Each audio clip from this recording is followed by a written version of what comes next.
Al-Quran yang kalam Tuhan, pedoman budi di dalam dunia. Benar tak jangan tak amalkan, nak jadi tanya orang mulia. Pertama iman lagi kan Quran, asal bacaan tanya cok makna. Budi tersenang tanya faham, bertemu rahmat sabi Tuhan. Kitab Al-Quran yang kalam Tuhan, pedoman budi di dalam dunia. Benar tak bacaan tak amalkan, tak jadi tanya orang mulia.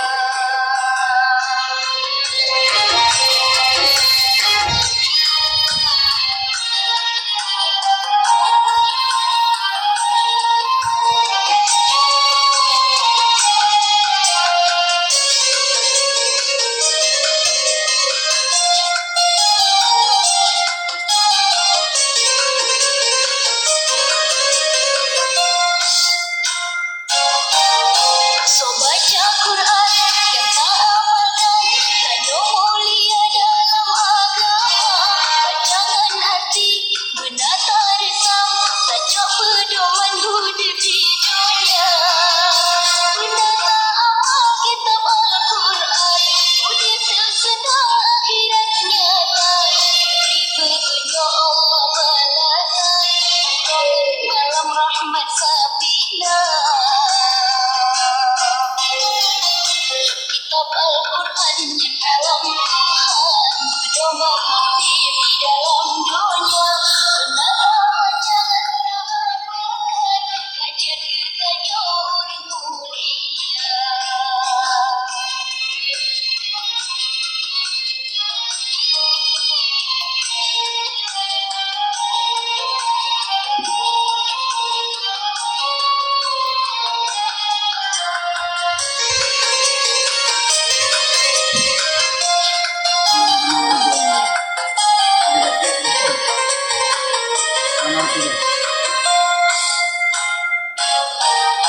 Cahaya berseri, hati terpancar, Hatim amalkan kitab Al-Quran.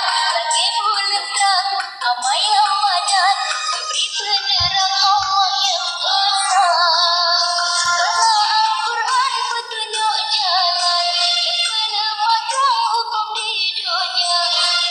Ia hati syurga sinar, para yang kapan kita mulia. Kitab Al-Quran yang kalam Tuhan, pedoman